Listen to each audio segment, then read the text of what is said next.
గుంటూరు జిల్లా మాచర్లలో ఉత్కంఠ నెలకొంది. ఎప్పుడు ఏం జరుగుతుందో తెలియని పరిస్థితిలో మాచర్ల ఉంది. ఇప్పటికే 144 సెక్షన్ అమలులో ఉండగా పోలీసులు భారీగా మోహరించారు. మాచర్ల అల్లర్ల కేసులోని నిందితులు 23 మందితో కలిసి పోలీస్ స్టేషన్ కు బస్సులో బయలుదేరారు. జూలకంటి బ్రహ్మారెడ్డి హైకోర్టు ముందస్తు బెయిల్ రావడంతో స్టేషన్ లో సంతకం పెట్టాలని కోర్టు ఆదేశాలుండటంతో కాసేపటి క్రితం ఆయన నివాసం నుంచి బయలుదేరి వెళ్లారు.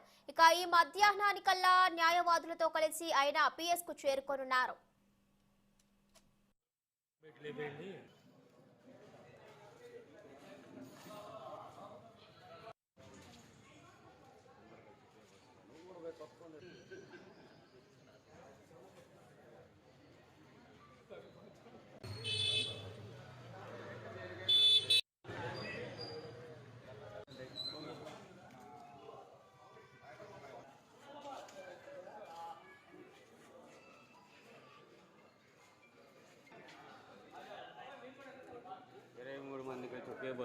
జిల్లా మాచర్లలో ఉత్కంఠ నెలకొంది. ఎప్పుడు ఏం జరుగుతుందో తెలియని పరిస్థితిలో మాచర్ల ఉంది.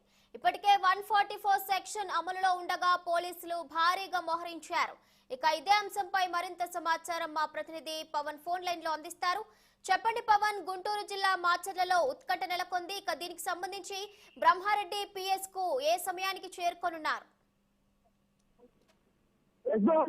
మరి కొద్దిసేపు క్రితమే గుంటూరు నుంచి మాచర్ల నియోజకవర్గ తెలుగుదేశం పార్టీ ఇన్ఛార్జ్ జూలకంటి బ్రహ్మారెడ్డి తన అనుచర గణంతో ఏదైతే 23 మంది ఉన్నారో 23 మందితో కూడా బస్సులో గుంటూరు నుంచి బయలుదేరారు. కొద్దిసేపు క్రితమే ఆయన గుంటూరు నుంచి బయలుదేరేటువంటి చుట్టుకుంట దాటారు. ప్రస్తుతం ఆయన బస్సులో బయలుదేరేటువంటి నేపథ్యంలో కూడా ఆయన అనుచరులు వెనక 5 వాహనాల్లో కూడా ఆయన బస్సుతో పాటు ఉన్నారు. మరి పోలీసులు అయితే మాత్రం ప్రస్తుతానికైతే ఎవరూ లేరు. సత్తనపల్లిలో పోలీసులు ఆయనని 2 ఎస్కాట్ వాహనాల ద్వారా కూడా మాచర్లకి తీసుకువెళ్తారనేది కూడా తెలుస్తా ఉంది. ఈ నేపథ్యంలోనే ప్రస్తుతం ఏదైతే గత నెల 16వ తేదీ జరిగినటువంటి మాచర్ల అల్లర్ల ఘటన నేపథ్యంలో కూడా మాచర్లలో జరిగినటువంటి అల్లర్ల నేపథ్యంలో మాచర్ల నియోజకవర్గ తెలుగుదేశం పార్టీ ఇన్ఛార్జ్ జూలకంటి బ్రహ్మారెడ్డిని ఏమనుకున్నాయి, అదేవిధంగా మరొక 23 మంది మీద కూడా పోలీసులు కేసులు నమోదు చేసినటువంటి నేపథ్యంలో కూడా ముందస్తుగా ఆయన బెయిల్ తెచ్చుకున్నారు. హైకోర్టు నుంచి బెయిల్ రావడంతో కూడా పోలీస్ స్టేషన్ లో జూలకంటి బ్రహ్మారెడ్డి సంతకాలు పెట్టాలని చెప్పి కూడా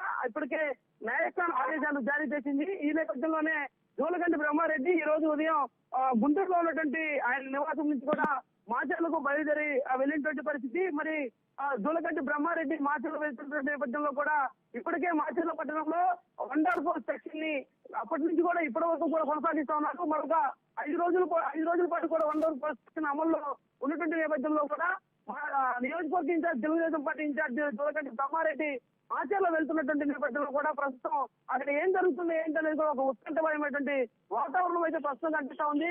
జూలకంటి బ్రహ్మారెడ్డి కొంచెం మన 6టీవీతో కూడా మాట్లాడారు. పరిస్థితి చేజారిపోయేటువంటి అవకాశం ఉంది. ఖచ్చితంగా తనకి పోలీసు రక్షణ కల్పించాలని చెప్పి కూడా జూలకంటి బ్రహ్మారెడ్డి కొద్దిసేపు కింద మాట్లాడారు. ఆయన మాచర్లు వెళ్తున్న నేపథ్యంలో కూడా అక్కడ కొంత అల్లర్లు సృష్టించేటువంటి వైకాపా కొంత అల్లర్లు సృష్టించేటువంటి ప్రయత్నం అయితే ఖచ్చితంగా చేస్తుంది. ఆ విషయం తను ముందుగానే పోలీసులకు తెలియజేస్తున్నాను. ఖచ్చితంగా తనకు పోలీసులు రక్షణ కల్పించాలని చెప్పి కూడా జూలకంటి స్వయంగా మాట్లాడారు. తన అనుచరులతో కలిసి వెళ్తున్నాను కాబట్టి తనకి ఏం జరిగినా కూడా ప్రభుత్వమే పోలీసుల పూర్తి బాధ్యత వహించాలని చెప్పి కూడా జూలకంటి బ్రహ్మారెడ్డిని మాట్లాడి వెళ్ళినటువంటి పరిస్థితి.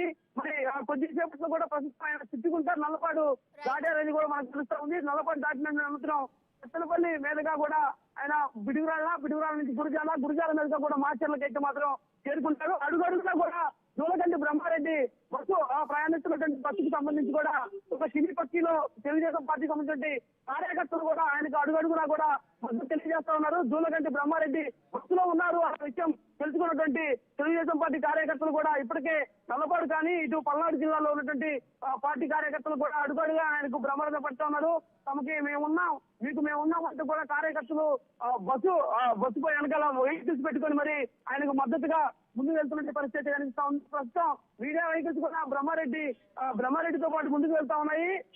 మరి కాసేపట్లోనే నల్లపాడు సాధించిన అనంతరం కూడా సత్తనపల్లిలో పోలీసులు ఆయనకి ఎస్కాట్ వాహనాలను ఏర్పాటు చేశారని కూడా మనకి తెలుస్తా ఉంది. ఏదేమైనా కూడా మాచర్ల జూలకంటి బ్రహ్మారెడ్డి వెళ్తున్నారన్న నేపథ్యంలో కూడా ఇటు పోలీసు యంత్రాంగం అంతా అప్రమత్తమైంది. ఇప్పటికే పల్నాడు జిల్లా ఎస్పీ రవిశంకర్ రెడ్డి కూడా ప్రత్యేకమైనటువంటి బలగాలను మాచర్లకు పంపారు. మాచర్లో ఎక్కడా కూడా ఎలాంటి అవాంఛనీయ సంఘటనలు జరగకుండా ముందస్తుగానే చర్యలు తీసుకోవాలంటూ కూడా అక్కడ ఉన్నటువంటి స్థానిక సిఐ బాలకృష్ణకైతే మాత్రం తెలియజేసినటువంటి పరిస్థితి. ఇప్పటికే అదేవిధంగా సిఐను కూడా ప్రస్తుతం మాచర్లకు చేరుకున్నటువంటి పరిస్థితి నేపథ్యంలో కూడా మరి మాచర్లలో జూలకంటి బ్రహ్మారెడ్డి అడుగుపెట్టిన తర్వాత ఏమవుతుందా ఏంటనేది కూడా మనం వేచి చూడాల్సినటువంటి పరిస్థితి అయితే ఉంది. మొత్తం మీదుగా మాచర్లలో జరుగుతున్నటువంటి రాజకీయ రణరంగం నేపథ్యంలో కూడా ఎప్పుడు ఏం జరుగుతుందో తెలియని పరిస్థితులు మాత్రం మాచర్ల ప్రజలు ఉక్కిరిబిక్కిరవుతున్నటువంటి పరిస్థితి కనిపిస్తా ఉన్నాయి. మొత్తం మీద ఏదైతే మాచర్లకు చేరుకున్నటువంటి అనంతరం మాచర్ల పోలీస్ స్టేషన్ లో జూలకంటి బ్రహ్మారెడ్డితో పాటు 23 మంది కూడా సంతకాలు పెట్టి వస్తారని కూడా మనకి తెలుస్తుంది. ఏదేమైనా కూడా మాచర్ల జూలకంటి బ్రహ్మారెడ్డి వెళ్తున్నారనే నేపథ్యంలో కూడా ఉత్కంఠ వచ్చినటువంటి వాతావరణం అయితే మాత్రం